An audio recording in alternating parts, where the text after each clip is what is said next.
Kamusta mga tol? Grabe mga tol no? Parang pelikula ng anak ni Lebron. Na-injured, binalik sa second half, tapos binuhat yung Knicks. Grabe talaga. Knicks versus Pacers game 2, try na natin yan. Pero bago yan, atyara muna tayo. Focus lang sa goal. Okay game, walang magbabago sa first 5 ha. Buena mano, galing ng jump ball yan. O yan o, si Nembhard tuloy-tuloy kagad. Is 2 points kagad yan. Sa Knicks naman, nag-isolation na kagad yung anak ni Lebron. Biglang jumper o, patay ka rin dyan. Pero dito, medyo sumuno yung Pacers mga tol no? Soft double team yan no? Kick out, atake sa close out. Kaya mahirap talaga mag-double team no? Layup yan.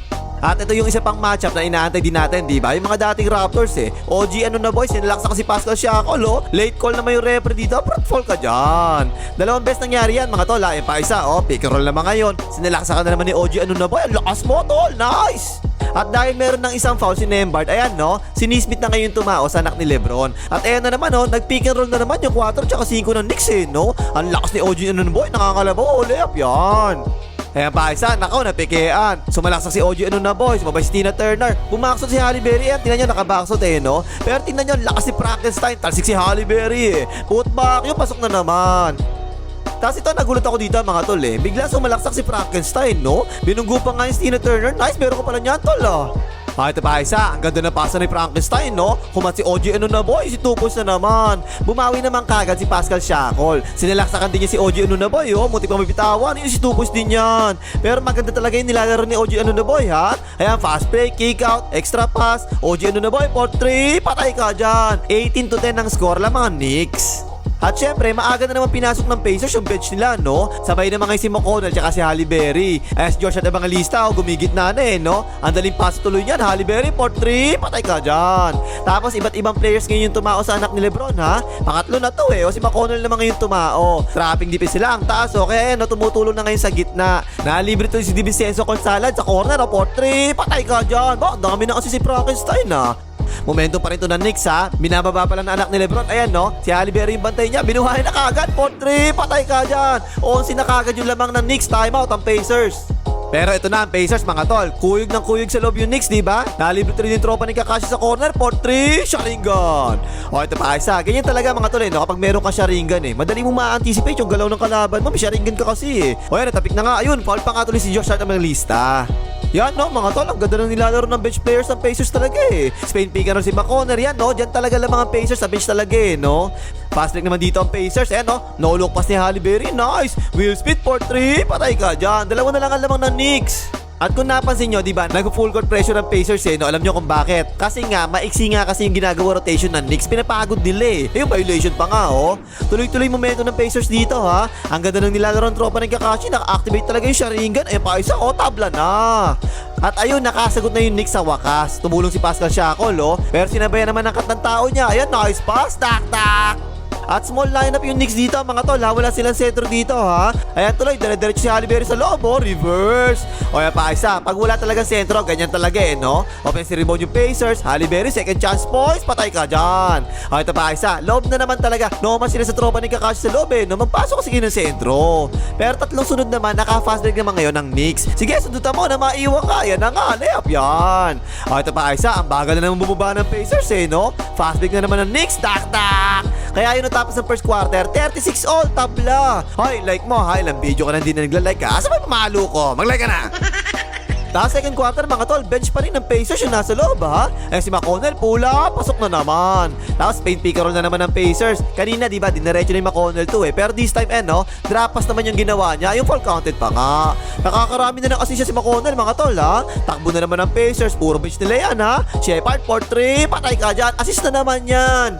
Pero ayan na, sumagot na ang Knicks. Iipit sana yung Pacers sa loob Nalibre to si OG ano na boy, 4-3, patay ka dyan. Hanip to si McConnell mga tol 9 assist kagad dyan, first up pa lang O ayan, titira na lang niya, ipinasa pa Tropa ni Kakashi, 4-3, Sharingan. Momentum na naman tuloy ng Pacers no? Ayan, semi-pass break naging 1-on-1 na lang. Siakol, pasok na naman, timeout ang Knicks. At ayun sa timeout, merong umextra atsara Close up mo tol, close up mo, close up mo. Huwag kang killjoy tol, close up mo. Hoy, close up mo. Yan, ang puti na kiligila, very nice. Grabe yung bench ng Pacers mga tol, babad din eh, no? And kuyog na naman ng Knicks sa loob. Kick out sa weak side corner. Shepard, open niya for 3. Patay ka dyan. O yan pa isa, si McConnell na naman. Tingnan niya, oh. Natutulog sa pansitan si OG Anunoby. Ang daling paso tuloy niya, tol. Assist mo na naman yan. Tapos dito naman, bumagsak sa screen 2 eh. Naging 5-on-4 tuloy. OG Anunoby, kanina ka pa ha. For 3. Patay na naman. At ang ganda talaga ng ginagawa ng Pacers, mga drive kickouts eh, no? Kumukuyog nga kasi palagi yung Knicks sa loob. And open na tuloy si Halle Berry for 3. Patay ka dyan. At yung napansin ko, second quarter na, hindi pa rin binabalik yung anak ni Lebron eh, no? Tinamahan nga kasi ito kanina eh. O yan na naman yung pass ni Frankenstein. Nice pass, tol. Layup yan. Si OG Anunoby tuloy yung bumubuhat sa Knicks. Kulang nga kasi ng attacker, wala yung anak ni Lebron eh, no? Layup, oh, nice. Kita nyo dyan mga tol, no? Alam mo kulang talaga sa playmaker, diba? Si OG Anunoby lang yung attacker dito eh. Yung traveling, hindi pinituhan eh, oh. Tinira, wala. Nako pa niya, isa pa daw. Wala pa rin, ang bilis ng karma tol eh, no? Ayun, sa wakas, naka-atake na Knicks dito. Ang ganda ng cut ni Frankenstein sa gitna, oh. Libre-libre, nice pass, tol, pa-floater. Pumasok rin sa wakas. At dito, napaswitch naman si Shackle. Ayun, hand up tuloy kay Di Vincenzo Casano. Nag-drop cover si Tina Turner, tinira na 3 points, patay ka dyan. Tapos tingnan niyo yung play ng Pacers mga tol, no? Lahat nasa labas eh, no? Lahat kasi yan meron 3 points. Ayun, napasa na roller, nakabuelo tuloy, dak-dak.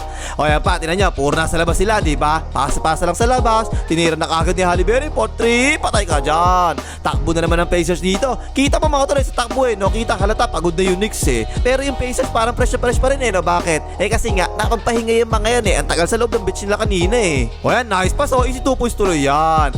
O ito pa isa, pass break na naman ng Pacers. 1-on-1, dire-diretso, pabanda yan. Ayun, natapos tuloy yung second quarter, 73-63 lamang ang Pacers ha.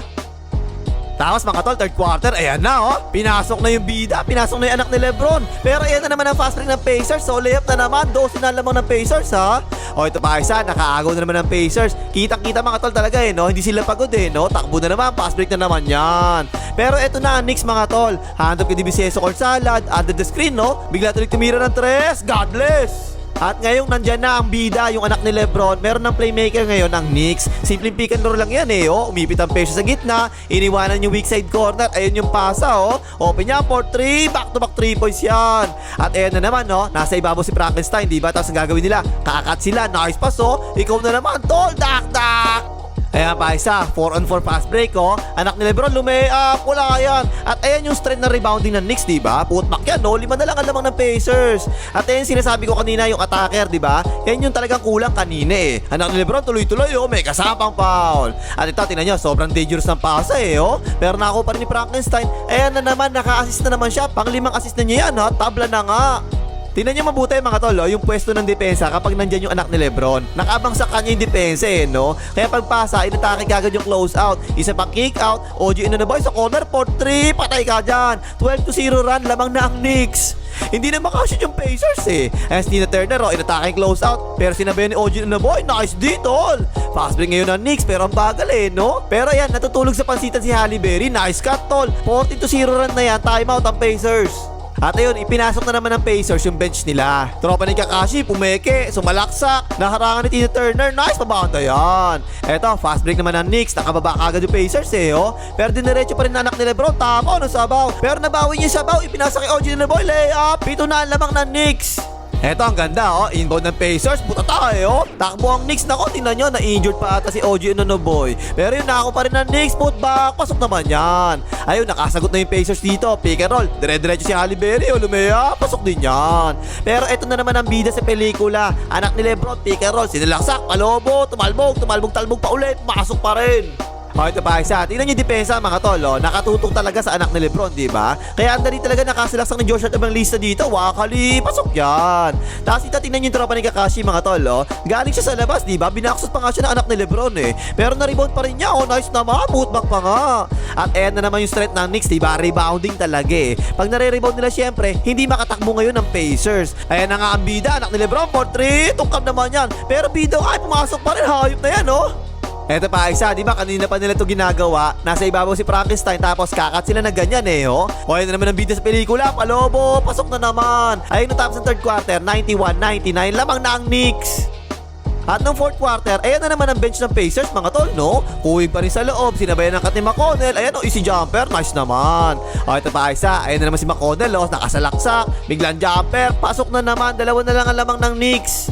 At halos buong laro na nga nag-full court press yung Pacers no? Pero ang anak ni Lebron, tinan niya, walang takot, tuloy-tuloy talaga pabanda yan, may kasamang foul. Pero small ball yung Knicks dito mga tol, ayan no? Tinatalo tuloy sila ng Pacers sa rebounds, nakakuha na nga ng foul. O yan pa, si Shackle, ang liit ng bantay ni Shackle tiniraan na nga, patay na naman. Eto pa isa, si McConnell na naman, tuloy-tuloy wakali, pasok na naman. Isa na lang ang lamang, timeout ang Knicks. Pero pagkatapos ng timeout mga tol, ito talaga yung maganda kapag nandiyan yung anak ni Lebron no? Tingnan yung depensa mga tol medyo sumusuo na kasi sila Simpleng pasa lang yan, open na si George Evangelista for 3, patay ka dyan. O yan na naman yung anak ni Lebron, palagi siya mihak ng bola, di ba? Parang yung tatay niya Tuloy-tuloy, Lea, pasok na naman. Pero dito, nagka-switch sa pick and roll. Nako, yan itinuro na lang, hindi na dinipensahan. Open 3 steal turn sa ilalim, nice pass, may kasamang foul. Pero napakalaking bagay talaga nung video sa pelikula no? Ibigay mo lang sa anak ni Lebron, siya na yung bahala. Ayan for 3, patay ka dyan. Ang ganda ng timeout ng Knicks kanina mga tol no? Nabaligtad kasi bigla yung momentum. Tulong sa Tina Turner sa ilalim, ipinasa, nice pass, dak. Pero sumasagot pa rin yung Pacers dito mga tol Puro drive and kick out yung ginagawa nila. Halle Berry nakalusot na floater, pasok na naman, dalawa na lang ang laman ng Knicks Pero ayan na naman, tinan niya dahil sa anak ni Lebron, dino-double team, nakakagawa tuloy sila ng play no? Nalilibre tuloy yung iba, dibisensa ko sana, 4-3, patay ka dyan. At tingin ko mga tol, eto yun dito talaga bumagsak yung Pacers kasi last 4 minutes, lamang ng 5 yung Knicks Dalawang free throw ni Shackle, baldog pareho patay. Ayan na naman yung bida. Anak ni Lebron, bigla tinira ng 3 points. Ayan ayan na naman yung strength ng Knicks sa rebound no? Nakapasa pa ka sa ilalim, dak. Para talagang pelikula mga tol ayan na naman yung anak ni Lebron isolation, bigla nag-by the way, pasok na naman. Last 2 minutes na lang, lamang ng 6 yung Knicks Tingnan nyo yung screen ni Frankenstein sa weak side mga tol Nalibre to si Vincenzo Cosalad for 3, patay ka dyan. Pero bigla naman bumawi yung Pacers, inbound play Nismith bigla tinira ng 3 points, patay ka rin dyan, 6 na lang ang lamang. So eto mga tol, last 1 minute na lang itinira ng anak ni Lebron. Ayan bumaksot naman yung Pacers dito Pero strength talaga ng Knicks, ano sabi natin? Rebounding. O yan, 58 seconds na lang nalalabi, 13 seconds pa sa shot clock Ayan, tingnan nyo sabi ni George Evangelista, okay tol, ubusin muna natin oras dahan-dahan lang Pero bigla tinira ni Vincenzo Cosalad pati nga announcer nagulat dito Tungkap tuloy yan, buti na lang nakakuha na naman ng Knicks ang bola. Yan, ubus oras kasi muna tol. At ayun, ibinigay na nila ulit sa bida, inubos muna yung oras yun, tama, ubusin mo muna oras no? Walang tumobol team, palobo, patay ka dyan. Ayun, tapos ang boxing, panalo ang Knicks dito, 121-130, 2-0 na lamang ang Knicks Bugbog sarado naman yung first 5 nila no? At 24 points yung ginawa ng anak ni Lebron sa second half, parang video sa pelikula talaga. O ano pang himagas, manglike mga hater ng Knicks.